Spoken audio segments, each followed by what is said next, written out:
Hey everybody, Jacob here, wishing you a happy Saturday again.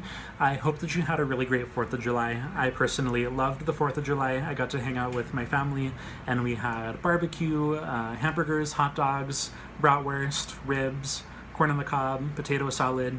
I ate way too much that day, but it was absolutely glorious, and even though we didn't go watch the fireworks, we had a really great time playing Scattergories, which is one of my favorite games, and just like fireworks, can be very explosive if you're passionate about your answer. So I really had a great time with that and hope that you enjoyed your 4th of July.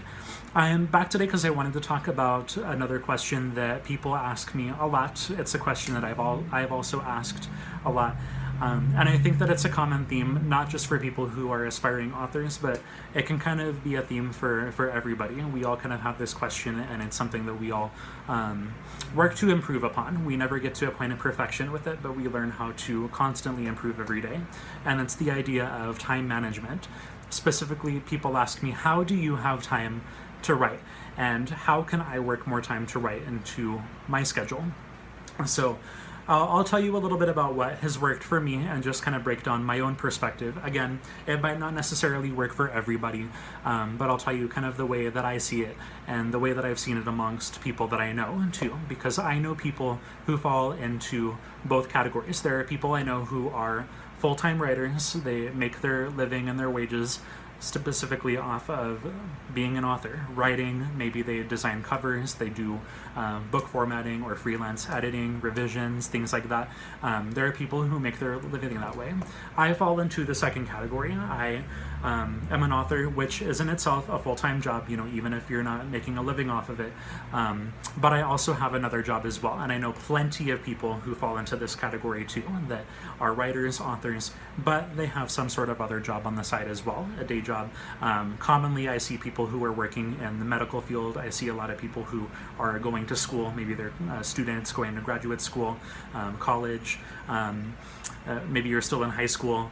I personally work in the education field, and so I'm going to talk a little bit about what has worked for me as a full-time worker and somebody who is making a career out of my writing as well. And I want to start by breaking this down into the economy of time. How much time do we really have on a factual basis? So I did a little bit of math before I started this video. I'm not doing this all in my head. I did it all in a calculator before I started this. I'm not amazing with numbers. But here's what I calculated. Okay, we all have 7 days a week. That's what we're given to start with. No matter who you are, we all have 7 days in 1 week, okay? Within those 7 days, we have 24 hours every day. And if you multiply that together, we all have 168 hours to start with. That's our baseline. That's kind of the general economy of time for everybody. We all have that 168 hours to start with. How we break that down, there are things that are structured and there are things that are unstructured, and that all have to be broken into that 168 hours somehow. So within that 168, I have set 4 different priorities for myself in different aspects of my life. So in no particular order, I've listed my priorities in as being with my family. Every week I want to make sure that I'm spending a little bit of time with my family. I want to be able to hang out with my niece. I want to see my mom, see my sister, see my stepdad. We usually have dinner together once a week. And so I try to make it a priority to make sure that I'm investing some sort of quality time with my family, even if every now and then I have to bring my laptop and do a little bit of work while I'm with them. They've been very understanding of that. I try not to do it very often, but I want to make sure that every week I'm doing something for my family. Another priority that I have is for my day job. Again, I work a job that's very dynamic. Every day looks a little bit different. But the baseline for us is 40 hours. Let's assume that if you're a full-time worker, you are working about 40 hours. I know that for many people that'll fluctuate. There will be weeks where you work more. Some people might work less. But we'll just start off at the baseline of 40 hours, okay? So I know that at my job, I want to make it a priority to have meaningful interactions with the people that I'm working with, specifically the student group that I manage. I want to make sure that I'm being a good mentor, a good role model for them, and making sure that I'm working on their professional development. That's my weekly priority over at my day job. Again, that takes up 40 hours of my time, okay? I have a writing priority too. Every week I write down something that I want to accomplish with my writing. When I am working on something new and the priority is to finish a new manuscript, and that's my main project, my priority for the week will usually have to do with some sort of word count. I know a lot of people who will set a daily word count for themselves, and I think that's phenomenal. That's something that for me just doesn't work because as I mentioned, my day job can be very dynamic. We start at 40 hours a week, but there are many days, most days I'm getting off at 5, getting home by around 5:30, but there are also days where, maybe I'm traveling or going for very long drives and I'm getting home at 9:30, 10 o'clock at night. So I know that for me, realistically, a daily word count isn't always going to be in my best interest because if I hold myself to that on days where I'm getting home at 9:30 or 10, I'm going to end up disappointing myself because I'm just not going to have the mental energy to crank out 5,000 words or really even 1,000 sometimes if I'm getting home that late, and I might be a little bit brain dead in some cases. So for me, if I'm working on a new manuscript, I will set a weekly word count for myself, knowing that if I don't get to do a lot of work on the nights where I'm getting home at 8 o'clock, 9 o'clock, I can budget a little bit of extra time on the days where I'm getting home at 5, or maybe a little bit of extra time on the weekends. I'll usually sit down on Saturday, Sunday, and I'll write that weekly word count for myself. I'll say, I think that it's productive and realistic for me to write 7,500 words by next Sunday night. And then I'll write that on my calendar. It's really important for me to write these goals down for myself so that I can hold myself accountable. That's also been really important ever since I got my publishing contract with Blaze Publishing. They will set these milestones for me as well, not on a weekly basis, but they'll set some of those larger scale milestones between the day of the contract and the day of publication, which can sometimes be a stretch of 7 or 8 months or so. So, for example, in June, last month, I just got my contract for The Hummingbird, the last book of my trilogy. And so I was reading this, I think sometime around the middle of June, and then they set my first major milestone and deadline for me as July 31st. That was going to be the day that I'll have to turn in my first round of developmental edits, all of the major big picture storyline, character development sort of things. And so a writer can often look at these huge deadlines and say, I have a lot of time to do this. But if you kind of break it down and look at all the little things that need to be done, I found that for myself, it's very smart to break it down into weekly tidbits and weekly milestones so that when you add those all up, you're able to get everything done before July 31st in this case. So without revealing too much to you, I'll show you that I have this little checklist. I'll write down a list of things that I want to accomplish, and then I'll assign deadlines to all of those things. So it's worked a little bit differently for every manuscript depending on what my revision needs are. But sometimes I'll say, I want to go through chapters 1 through 10 this week, and I want to work up the descriptions. I want to brighten up the descriptions. In this case, I want to eliminate a lot of the scene breaks that I've worked into my manuscripts and smoothen the flow. So I've written down all the different chapters where I have way too many scene breaks, and I'll say I want to get all of these done within 1 week, and for me that was realistic and attainable. I had 1 week where I said, I want to look at all of the scenes that include the villain, and I want to make her more evil. So I gave myself 1 week to go through the whole entire manuscript, and then I ran a search for all of the times that my villain is in the scene, and then I focused on only her lines and her interactions, and that was my milestone, was to go through the whole manuscript and clean up all of those interactions. I've had another week where I'm going to find all of the battle scenes and try to figure out how I'm going to raise the stakes, raise the pace, make it a little bit more exciting for all of those. And that's another milestone for me. But that looks a little bit differently for everybody. So And it also depends on what phase you're in. So if you're working on a new manuscript, maybe it's a word count goal that you can set, every day or every week. If it's revision, something that you're working on so that you can, turn in, a work of quality, but you've already, gotten a first draft to your publishers, then maybe it turns into, I want to go through a certain amount of chapters by this week, or I want to go through the whole manuscript and look at setting or character, or you'll find all those different ways that you can break things down into manageable goals.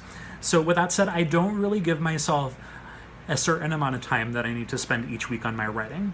I find that just writing down those goals, some weeks I'll spend, I can spend as little as, 10 hours on my writing, and sometimes I'll take a whole lot more time to write. Because coming back to this timeline that I broke down, again, we all start with 168 hours in our week. Let's assume that you work 40 hours, and that you actually get 8 hours of sleep every night. I know that sounds crazy. I personally get somewhere between 6 and 7 every night. But let's assume that you're getting the full 8 hours that doctors say you need every single night. That takes away about 56 hours, and that leaves you with 72. So if you work 40 hours a week and you're getting the full amount of sleep, you have 72 hours left over, or in essence, 3 days out of your 7 without any other structured obligation. That's far-fetched, I know, because there are a lot of other priorities that we do need to include into our lives. We need to eat. We should probably be taking showers. That's a very good idea. We have to, drive, travel, commute, be able to get from point A to point B, to work, to the grocery store, to school, to the bank. That'll take up a little bit of time as well. A lot of us are probably raising kids, or you are nurturing some sort of relationship, or you have pets that you have to take care of. That will take up some time as well. We are probably doing a certain amount of cooking for ourselves, doing our laundry, resting, finding some way to entertain ourselves or, recharge. It's important to be taking that mental health time as well. Spending time with other people, whether that's our family or our friends, it's important to devote, some amount of time to, being social as well. And so out of those 72 hours, we do have a lot of other things that we have to do, and so I'm not discounting any of that, because that the little things can definitely add up too. But when I broke that down for myself and kind of looked at how many hours a week I do actually have, that was actually very enlightening and even encouraging for me too, because it kind of helped me see how I can structure my week a little bit, and how much time I can give myself for eating, or what I can do on my lunch hour. I also listened to the podcast called Happier. It's by Gretchen Rubin, and it's one that I definitely recommend. And she came up with this really great idea of instituting a weekly power hour for yourself. In other words, it's an hour that you set aside every week just to do all those little things that build up and kind of nag at you. So going to the bank and getting a roll of quarters for your laundry, or going to the store and getting milk, or throwing away all the envelopes that have been piling up on your dining room table, or, dusting, all those little things that aren't necessarily huge priorities, but the things that that you're going to have to get done eventually. Just cram that all into 1 hour every week. That's something that's kind of helped me. And so when I broke that down, I have, a little bit of time that I can use for my writing, and so I want to make sure that I'm setting those weekly goals for myself. Word counts, editing. Sometimes it's just marketing goals. I want to be able to write, a blog post by the end of the week, or come up with games to use at somebody's release party, or, some goals that I have for social media. But there's something that I'll set every week so that I can have that priority for my writing career as well. And then I also want to make sure that I set some sort of priority to do something for me by the end of the week, something that's not tied to any obligation or to anybody else. So it won't have anything to do with my writing or with my day job or with anybody else, but it's just something that I want to be able to do for me. A lot of times that's just for my health and well-being. I want to be able to cook X amount of meals in a week, or to be able to go to the gym and get on the elliptical. I hate going to the gym, but I love having gone to the gym, because I know that that's really good for, just my mental and my physical wellness. So setting some time to do that, or even just setting time to, watch an episode of Arrow on Netflix, or taking time to do meditation, those little things that aren't tied to obligations or to deadlines, milestones, but just something that you do for you. That's really important to be working into your goals as well. And of course, everybody's life looks a little bit different, and you have all these different roles, you have these different priorities. Some of us might be parents or teachers. We're all either brothers or sisters or sons and daughters, and we have many different hats that we wear. So we have to be able to find these ways to come up with a system and kind of put on these different hats at different times that work for us, and still be able to live balanced lives. So this is kind of what I found helps for me. It's breaking down the number of hours and putting that all into perspective, writing down these weekly goals, and also thinking about my overall priorities and goals as well. I know a lot of people who have told me that they can't wait to publish their manuscript so that they can quit their day job, which for me wasn't really a priority, because I know that at this particular phase of my life it makes sense for me to have a day job, and I love what I'm doing at my day job. And I love the way that V.E. Schwab put it in one of her blog posts. She was talking about how she's a full-time writer, and people ask her what that's like, and they can't wait to get to that point. But she said that everybody has these different roles that they have in their life. And she gave the analogy of things that you hold in your hand. For argument's sake, she said everybody has two hands. And in one hand, she would hold her writing, and the other hand, she would hold, a full-time job.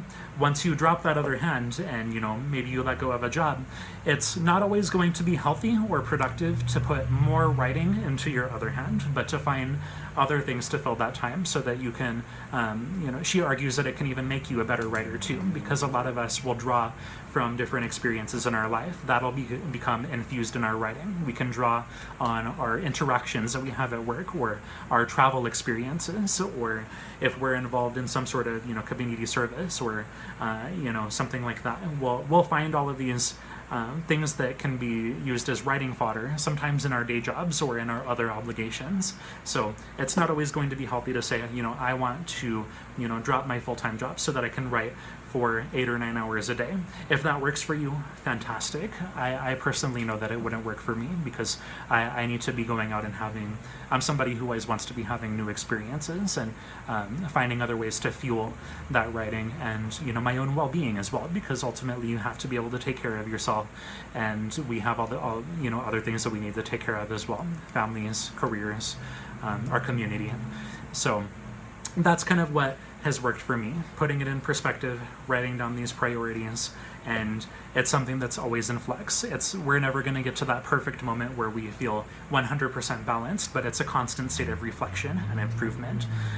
So I hope that maybe this gives you a little bit of insight. Again, I acknowledge it's not always going to work for everybody. My opinions aren't always going to reflect those of everybody else's and everybody's different lifestyles. But if there's something that has worked for you, if you are a full-time writer, or if you have any experience, with working and doing something you're really passionate about on the side, and how you balance that time, I would definitely love to hear it. I'm sure that there are other people who can't wait to hear other opinions on this. So if you found some sort of system that works for you, definitely feel free to share that with me, and I'll be happy to pass that along. But in the meantime, I want to thank you so much for watching this video. I'll be planning on talking a little bit more later about my editing and revising process. I'll talk a little bit more about how I come up with my characters. I'll talk about the challenges and joys of writing a trilogy. But I hope that maybe this one has given you a little bit of insight. Until next time, thank you so much, and have a great week.